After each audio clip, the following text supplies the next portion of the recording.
എന്നിട്ട് അന്നത് ഒരു ദിവസം വന്നപ്പോ ഉണ്ട് അവിടെ 2 തേങ്ങ ഉണ്ടായിനോ ഞാൻ എണ്ണി വെച്ച് പോയതേനി തെങ്ങുമ്മേ താഴെ കാണാനില്ല ആരാ എടുത്ത്. ഞാൻ പറഞ്ഞു ഞാൻ അറിയാതെ എടുത്തതാണ് അറിയില്ലേ ഞങ്ങൾക്ക് മാണെന്ന്. എന്നിട്ട് 2 ഓരോ എടുത്തിന്ന് 1 ഇതാക്കണ അറിയാൻ 1 കൊടുത്തു. എന്നിട്ട് ഒരു തേങ്ങയും കൊണ്ട് അത് പോയി. അങ്ങനൊക്കെ ഒരു അവസ്ഥയാണ് അതിൻ്റെത്. ഇപ്പൊ ജയമന്ന് വല്ല മുരിങ്ങ പറിച്ചിക്കണെങ്കിൽ അത് ആ കൊമ്പുമ്മ എത്ര ഇല്ലുണ്ട് അത് നോക്കി എണ്ണി എടുത്ത് പോകുന്നത്. അല്ലാ അങ്ങനെയൊക്കെയാ കണ്ടപോലെ പെരിൽ നിൽക്കുമ്പോ അവസ്ഥ അങ്ങനെയൊക്കെ തന്നെയാണ്. തന്നെ ഇല്ലോർക്ക് തന്നെയാണ് ആക്കറ. ഇല്ലാത്തവർക്കാണ് പിന്നെയും മനുഷ്യന്മാരെ കാര്യം പറഞ്ഞാൽ മനസ്സിലാവുള്ളൂ. ഇല്ലോർക്ക് നമ്മളെത്ര എന്ത് പറഞ്ഞാലും കുഴപ്പമില്ല. എന്നാ ആയിക്കോട്ടെ കേട്ടോ, ഞാൻ പോട്ടെ. കുട്ടീനെ സ്കൂളിൽ നിന്ന് കൊണ്ടുവരാനിരിക്കണം, ഞാൻ പോവാണ്.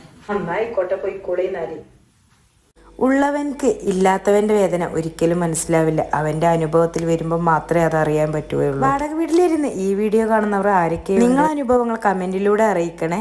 ബായ്, അടുത്തൊരു വീഡിയോ ആയിട്ട് വരാം.